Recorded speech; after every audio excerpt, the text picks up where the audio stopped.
So I would like to introduce Patti Banks, the CEO of the Ely-Bloomenson Community Hospital. She has been working a lot with the board of directors at the hospital to come up with really good processes and procedures. And she is going to present to us today on board, not board, demystifying the nonprofit board experience. So without further ado, I'll invite Patti up. Thank you. My name is Patti Banks. Like Emily said, worked with Emily for a few years, learned a lot, I think, together.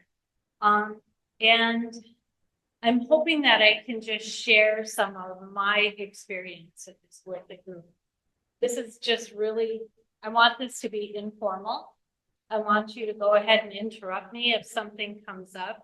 I don't have all of the answers, but I want to give you just a little bit of background on my approach and my experiences with board work. So it is a very complicated, and it's not so much complicated because board work in and of itself should be pretty straightforward. It's complicated because of the people involved when you're working as a group and you're working to make group decisions. It's hard, and there is no real easy way to go about that sometimes. So anyways, so when I first came to be the CEO at the hospital, there was a lot of changes happening at the organization in leadership internally and leadership externally. When I say externally, at the board is what I mean. I also think there was also probably a lot of changes in the community at that time. We were right in the middle of the pandemic. So that in and of itself created a lot of change for all healthcare organizations, as well as every community, and how we approach just our lives in general. So again, who we are. Again, we're the hospital, and I think everybody knows what we do and what we offer. But if you have questions about anything hospital related, I'll take those. And I do need to give this disclaimer because the information provided in this presentation is for informational purposes only and does not constitute legal advice. It should not be considered a substitute for a consultation with a qualified attorney. I'm not an attorney. And who knew that board work was as legal as it is, but it really is. I have some on my last slide. I'll show you some places to go for reference, which are also in the handouts. I did not make copies of this, but the Minnesota Attorney General's website, they do have this handbook on their website, and it talks about from a board member or board directors, it talks about your fiduciary duties in response to being, how you go about supporting the organization that you are a board member for. So there is formality to it.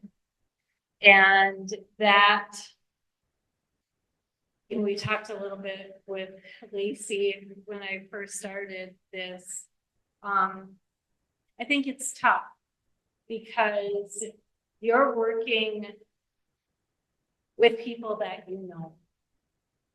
And oftentimes there's already informal friendships or relationships outside of the boardroom. But when you're in the boardroom and you are advising or talking about the organization, you have to be able to put on a different hat. And you have to be able to put the organization at the forefront and not necessarily your friend or yourself in some instances when you're making decisions that you'll be asked to do for the organization.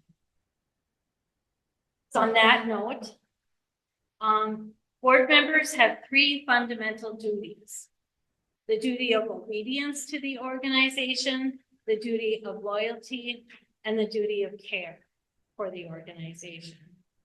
And people are like, well, you know, aren't we on boards because all we're really kind of worried about is the transactions that might take place related to the assets of a board? That is part of it. That's a huge part of it. But when you approach taking care of those assets, these are the 3 things that people have to put at the forefront. So duty of obedience. This is the board's responsibility, and it is the duty that as a board member, you have it to the organization. Again, maybe not to the CEO in my situation, because we do have a 9-member board at the hospital. They aren't necessarily there to do what I tell them to do. They are there to advise me, give me feedback, give me their perspectives on ideas that I present to them. They play a big part in the future planning and the strategy of the organization. But their goal as a board member and for me is I need to understand all the different perspectives that they bring to the table. And sometimes that is having difficult conversations. Not everybody agrees 100%, but that's where Robert's Rules of Orders come in, and that's where you get the same majority rules. And it's okay to not agree. It's okay, but you have to come to some type of a consensus and an understanding and meet in the middle with where or how you can agree. So the next one, again, is duty of loyalty. And this really speaks to not having ulterior motives, for lack of a better term. When I first started on the board at the hospital, there was an and I'm not on the board, but when I first started in my position at the hospital, there was a little bit of an undercurrent of the perception that some former employees wanted to get on the board so that they could guide the direction of the hospital. And that direction differed from what a majority of the board at the time, their direction that they wanted to bring the hospital. So when you have that much clashing internally, it gets hard to move forward. So you have to bring people along. My job, you know, I had to work with the board to get them all sitting at the table together and talking about the same topics. And maybe agreeing to disagree at the table, but when they walked out of the boardroom, you know, they can still say whatever it was that they wanted to say. You can voice your opinion. There is a level of confidentiality that comes with it, and you still have to do what's best for the organization and not what is best for a small, you know, maybe handful of people. And that's tough. It's hard because I'm not questioning their motives. They felt like everybody feels like when you go on a board, you do this because you want what's in the best interest of that organization. It's just, again, you have to agree to what that best interest is. And that takes compromise in the board. So along the lines of the duty of loyalty, this is a couple of things that go along with this. And I don't know if this is in the board source handout that I gave or that you can take if you would like. But really, fiduciary duty requires board members to stay objective, unselfish, responsible, honest, trustworthy, and efficient. Board members, as stewards of public trust, must always act for the goal of the organization rather than for the benefit of themselves. They need to exercise reasonable care in all decision-making without placing the organization under unnecessary risks. So that means being open-minded, being open to change and different approaches when it comes to, I call it sustainable solutions, because again, your goal is to make sure that the organization continues to live.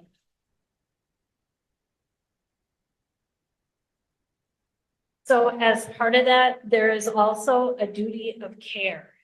And I think this is one that is pretty, it's overlooked because it's something that we all take for granted. And quite honestly, it might be kind of boring stuff. And again, when you get into some of this legal or compliance stuff, some people don't find it as fascinating as maybe I do, but I do thrive in that world of compliance and legality. So, one thing I would advise you is if you're asked to be on a board, always keep in the back of your mind, there's a reason why people are asking you. There is some quality that they are wanting you to bring to the table for the organization. So when you're asked to be on a board, or even if you volunteer to be on a board, you are there because you will benefit and help that organization grow. So, but in order to do that and to do it in a way that is in the best interest of the organization, you should be familiar with articles, bylaws, and the mission and value of that organization. Most organizations, when they get to the level that they formally are starting to adopt a board, these are usually in place because they are required by law, especially if you are going to apply for nonprofit status. So you do have to have articles of incorporation, bylaws. Those are legal documents. I know I was asked to bring ours, but I did not because they are legal and every organization is going to have a different rules to follow. But you should be able to access them. And if it's not you as a board member, ask whoever the leader is or whoever the CEO of your organization is for a copy, or to even just sit down and share that with you. Because you want to understand how the CEO or the leader of that organization is interpreting those bylaws, because that is how they're going about their job. And as a board, it is your job to work right alongside that CEO or that leader to support them and make sure that you are on the same page with how they're approaching their work. And sometimes it means, again, having to have those crucial conversations, being uncomfortable with having those conversations because sometimes they're not easy. But for the best interest of the organization, they do need to be talked about. And as a CEO, I can speak for myself. If my board doesn't tell me if I'm doing poorly or if I'm doing well, Or basically, if I'm not meeting the expectations that they have of me, then I'm not going to be successful. And I want to be successful. And I'm sure my board wants me to be successful. And if the leadership within the organization is not successful, your organization is not going to be successful. So they're all interrelated. So again, understand what the practices are, be familiar with what they are. Understand if your board has, I know one of the questions that I had was about liability insurance. I would say that depends on the size of your board. You know, a smaller board might not have liability insurance just because it can be expensive and you might not have the startup funds associated with it. And yes, some boards do require you to donate or pay membership. That is not uncommon. On two of the boards that, well, actually all three of the boards that I'm currently on, it is an expectation. One of them has a defined minimum that every board member has to give. And you have a timeline to pay them. So it's not dues, it's a personal donation that typically comes from the board member themselves. How is an expectation like that communicated? Does that have to be written down? It can be both. The one, it's the Minnesota Hospital Association board that requires me to donate a minimum to them. That is told to me every year verbally by the CEO of the association. That is one of the things when you're doing board work and you're on a more formal board, I recommend, just as a best practice, that you pick a month annually, depending on when your fiscal year is. For us, our fiscal year is 10/1/30. But it usually takes us until January of the calendar year. Every year at the hospital, as well as at the hospital association, we sign a conflict of interest, a code of conduct, and we give our donation by the end of January. Hospital board does not necessarily, other than a membership, they are not required to. We go through all of them as a course of business every year. And what that does is it brings accountability to all of us. It keeps us all, again, at the same table. We are all aligned and we all know basically the rules that we're following. And get it out in the open then. I am on another board that isn't necessarily governance, but it's for the hub. It's for this group, or for this building actually. And I would say that board to me is a little bit more of an operational board. And it's like that right now by default.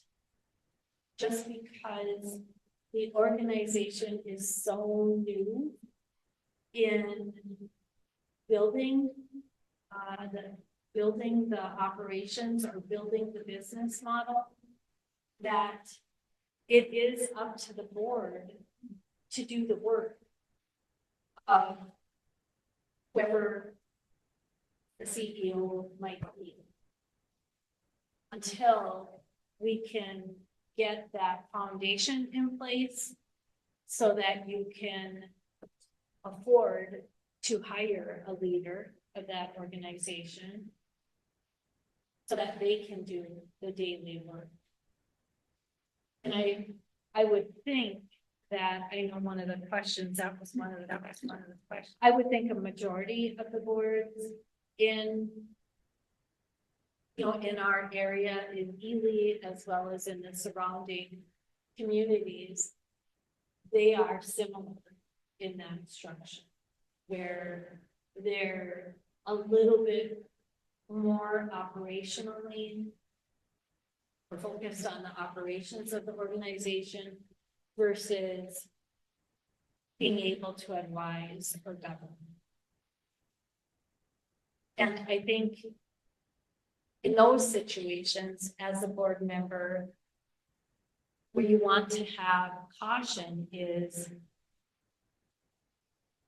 as that organization grows and evolves, because you have vested so much personal time and effort into the success of that organization, you can't be offended when you're asked to step back. And I think that probably happens a lot. Because again, we're people, we work hard at what we do. And nobody is commenting on the quality of the work that is being done. It's just that the organization has evolved to the point that it can be successful without you having to do the day-to-day work anymore. You have to trust in the leader of that organization and not be offended when that leader leads you to.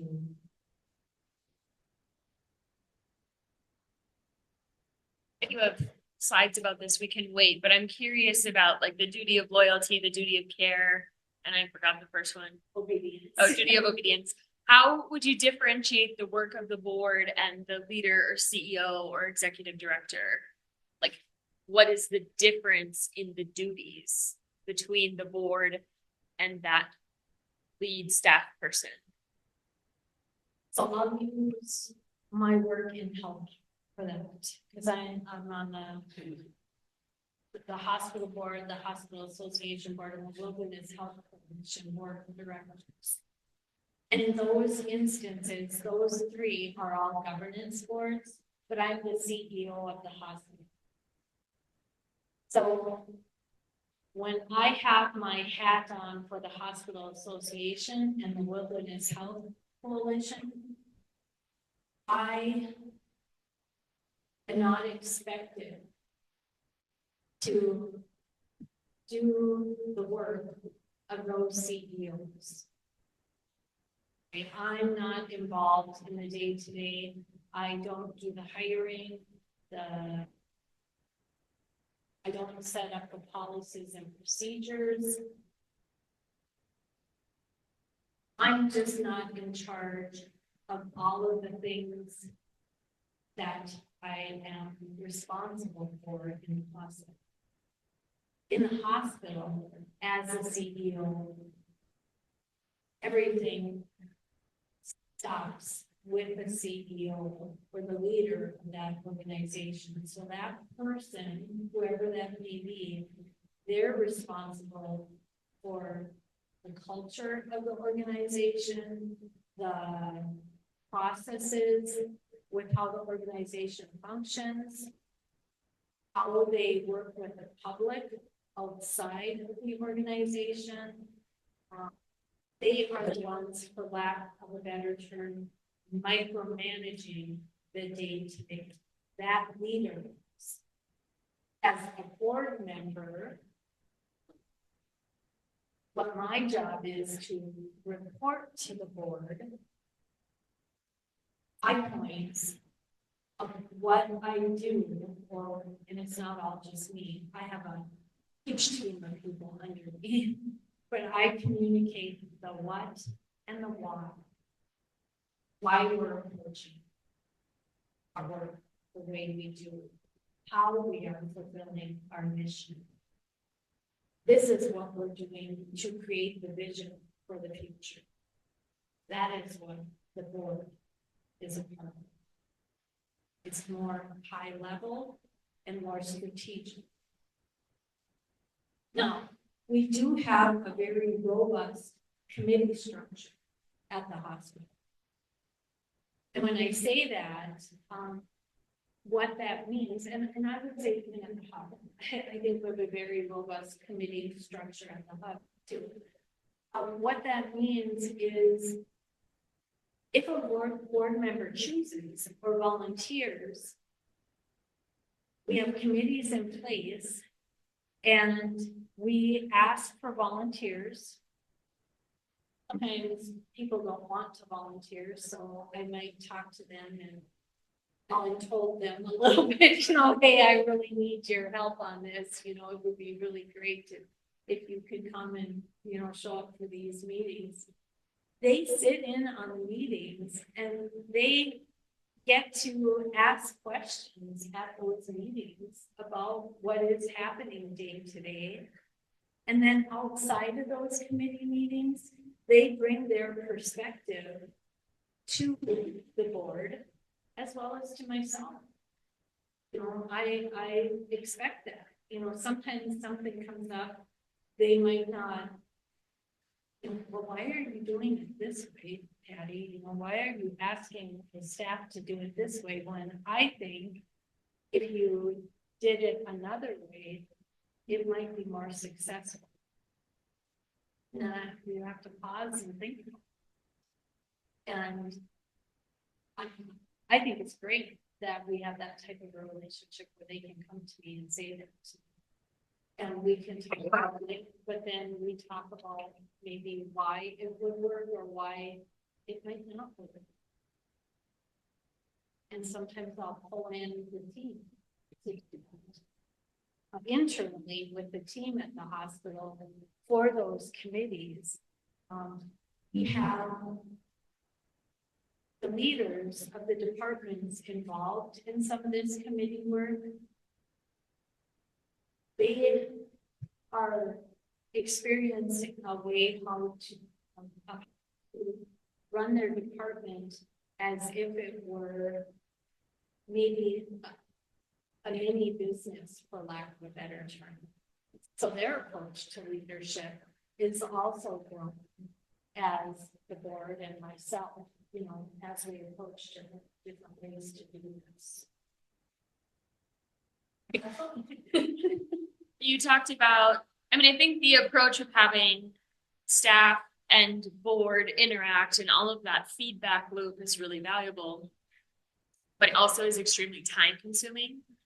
Can you talk about why it's worth it to take the time in a context that often feels like there's a lot of urgency? Because time is always going to be an issue. It doesn't matter. Time and money are always going to be excuses. Don't let them be an excuse. You just make it work. It's a different perspective. So once you accept that there's never going to be enough time and there's never going to be enough money, figure out how you make more of it. You create efficiencies and lean processes. You end up learning how to optimize and, let's say, I know it's cliche, but work smarter, not harder. And when you're having some of these committees, you have to stop and think, because you can also eliminate other committees. You know, you can, just because you're doing this and you're adding, that means eventually you're going to be subtracting. You're going to be eliminating other things. And that's where it's usually the change point where some of that uncomfortableness starts, because it's hard to let both ways go, but you have to, and you will, you'll learn to trust in that change process. So on this is just some best practices for governance, because even if you are somewhat, if your board is still new or your organization is still new, and you might still be dabbling, you know, fishing in the weeds, for lack of a better term, you know, you're still there. These are still best practices that at the board level, you should, or they should be a guide. So in order to be a good board member, you need to attend meetings, involve yourself. Again, not be afraid to ask hard questions. Not be afraid to challenge maybe the status quo. And when I say this, you can do this respectfully. It does not have to be, you know, people look at this stuff as, I'm gonna get mad about it, and they're gonna hear me, and they're gonna listen to me. If you truly want to be heard, then you need to deliver a message that people want to hear in a way that they want to hear it. Adopt term limits. This is where, again, that status quo is not always status quo. So there's no other way to put it. And again, it's not because people are necessarily doing anything wrong, but this is what brings diversity and brings in new perspectives. And that's how you keep thinking outside of the box. Recruitment, this is where I touched on that. Chances are, if you are individually asked, because I know all of us in the room are usually the ones that are volunteering or out there doing things. There's a reason for that. And when you're out there doing things, people are going to ask you to do more. And you just need to decide, you know, again, what you might bring to that organization. Strategic planning. As a board, I cannot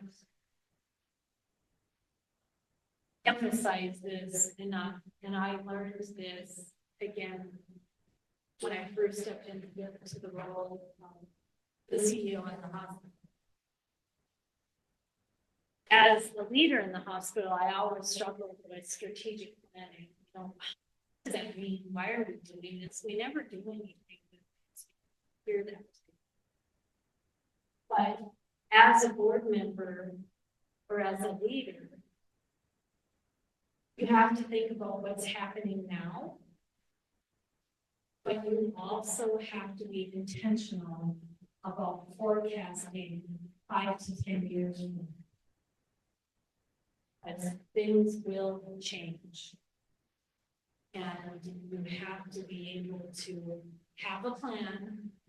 That plan's going to change, and it should change, because it's going to change and evolve as your organization does. Budget approval, again, that's kind of, it's an important one, but it is something that lies more in kind of that day-to-day thing. You have to approve the budget, and what you're really doing is you're approving the future finances of the organization, with the understanding that how you meet that budget, there's a lot of variables, again, that will come. And there's going to be times when you're off budget, and there's going to be times when you're on budget. You always strive to be on budget and definitely want to meet your budget goals by fiscal year end. But don't stress over every day to day. And the leader, this is where the board needs to be comfortable, and the leadership of the organization needs to be comfortable in their relationship. It might just be with the board president, it might be with the executive committee, it could be with the entire board. But you work hand in hand because you want to always be on the same page. They evaluate me. Not only does the board evaluate me, I have the entire team at the hospital evaluates me. This is all done anonymously, and there's a structure and a format to that, but again, it's that feedback. And then audit oversight. Because you're a nonprofit, there are certain audit requirements with the Attorney General in the state of Minnesota that you do have to follow. And one of them is, as the board, you are responsible. If you truly want to lead, follow those perspectives. Consent agendas are huge because then you're not talking about the past all the time. That was the most frustrating thing for me. Is you go into a board meeting and I'm talking about what happened in April and there's nothing I can do about it. You know, it's May. April's long gone and done. So if you have a consent agenda, everybody reviews that, you approve that consent agenda, and then I have a discussion agenda. And we agree to what topics we are going to discuss and talk about. And we spend 45 minutes to an hour just in discussion. And then decisions are pulled out ahead of time.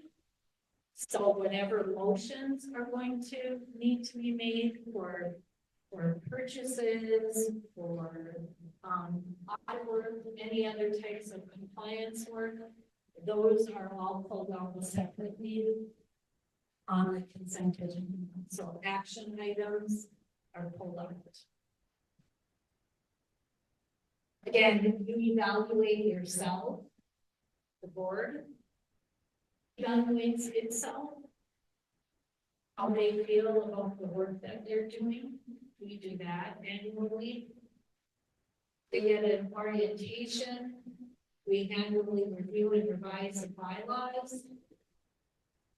The leader is an ex officio, and what that means is I sit in the boardroom, but I do not vote. I pause. The board makes the final decision. Again, I touched on the personal giving, the conflict of interest. We do have a board retreat, and that is at least a day and a half usually. Where we have a dinner, and that is where we do our strategic planning. We spend about 6 to 8 hours annually on revising the strategic plan. Again, committee work, your 990s have to be posted and approved by the board. And then just compliance. Meeting frequency, leader compensation, approving and reviewing the 990, your documentation that you have for your board meetings, and a whistleblowing process. That's really important because you're always going to have, at one point in time, disagreement. And you want to be sure those come out There are times when a group of people will avoid that topic from erupting, kind of keep plugging that volcano. And that is when somebody will go around the board and around the CEO and do some type of a report or whistleblower. And that person is protected by law to be able to disclose whatever information, and there has to be a reconciliation process.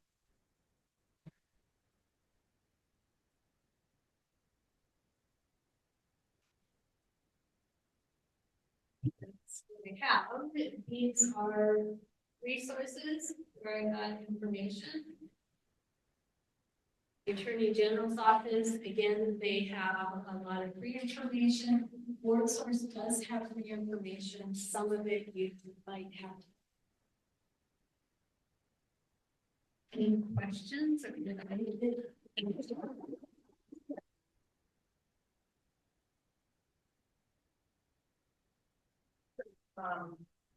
That's too much on the size of the board or like the makeup of your board, like how you pick those board. Okay. Sure. We currently have a 9-member board. Sometimes that's too small for the work that we're doing.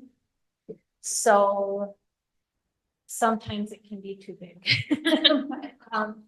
So what we did was when I first came into this role, our board at the time was 7 members. And we decided with all of the changes happening, we revised the bylaws and we added 2 more when we met during our strategic planning.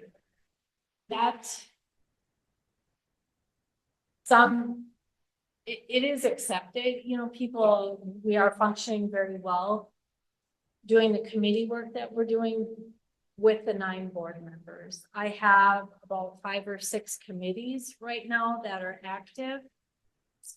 And each board member is on at least 1 committee. And some of those committees have 2 on them. That is why we went to 9 board members, because it's a lot to ask. People are volunteering. None of us get paid to be on a board. We're usually paying, to be on that board. But so you want to be respectful of that time that you're asking people to do. You want their time to be used wisely, efficiently, and effectively.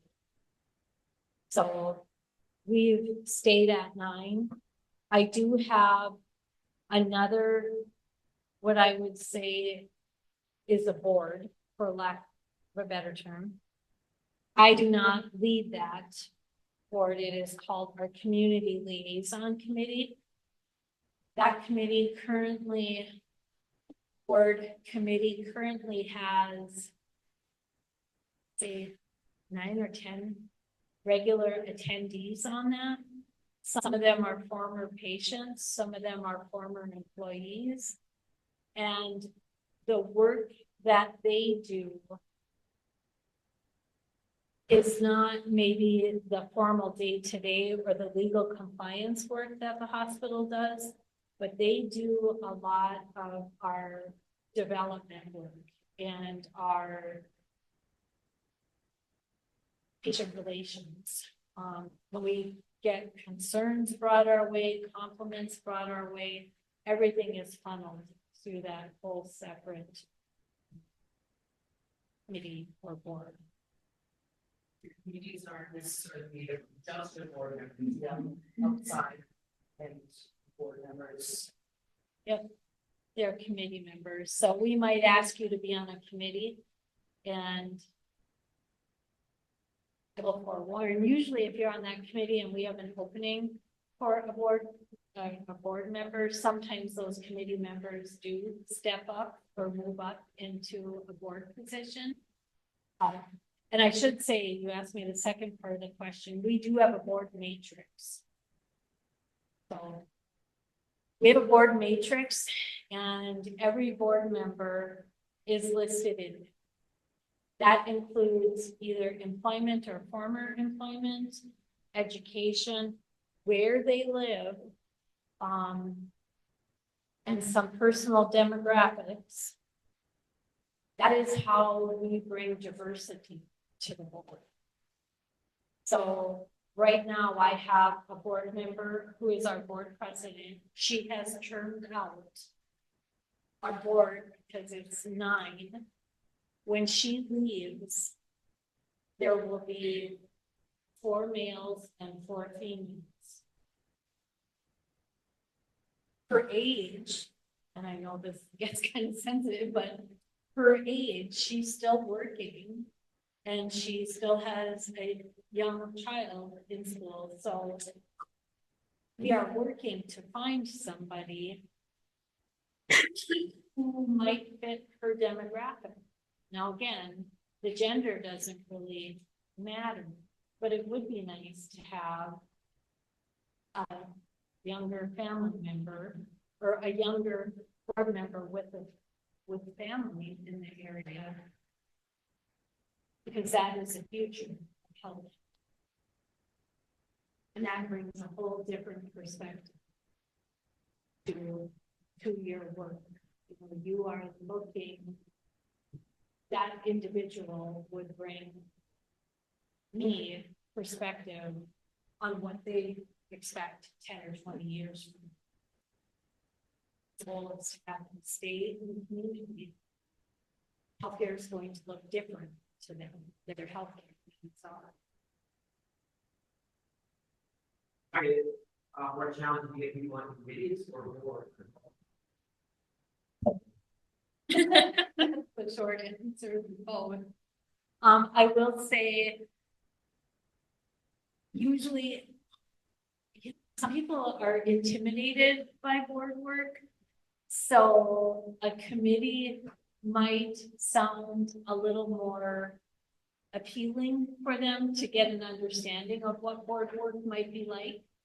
So that's at least how I approach it, or our board members approach it, to try to ease them into that. But it is hard. What resources do you draw upon for conflict management? 2. Oh, she asked, what resources do we draw upon for conflict management? There are times we have a board coach. And there are people who will come in and mediate. So when there are tough topics, it is great to call in a third party, someone who's not vested, personally vested, and let them start asking the questions. Because they're going to see, again, things differently than the people who are embedded in the conflict are going to see.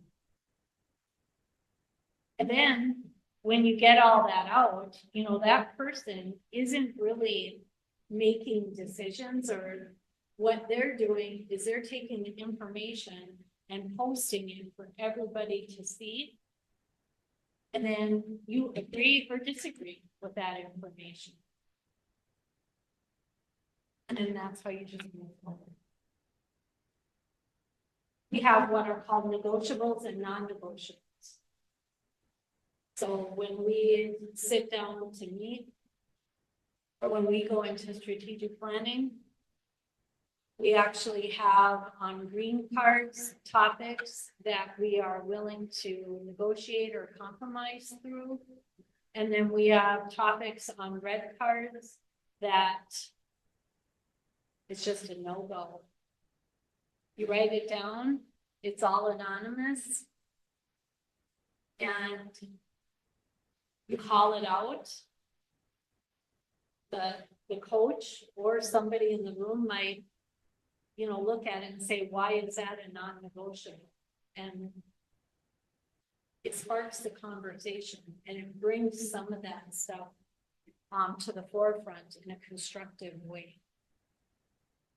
Oh, yeah. Well, I mean, I have facilitated other groups board retreats and meetings. Abby Dare has, or maybe available too. I would speak to the folk school. We just did a retreat in January and we ended up, we knew the value of leaving our facility, but because our strategic goals are so facility based, we stayed in that room and we started with just 10 minutes of people silently walking around the space and being in it because our goals were to imagine how we could evolve it. And we only budgeted to buy people lunch at Insula. So we did one day on a very slim budget. And we have worked with Abby Dare to bring Abby in to facilitate parts of conversations. Not to be a hog, but I know it is 8:46. So I think, Jess, your question is a really good one to use as the exit networking question. I encourage you all to be thinking about that and have conversations with that over the next month before we convene again. So let's keep the conversation going. See you next month. Thank you, Patty.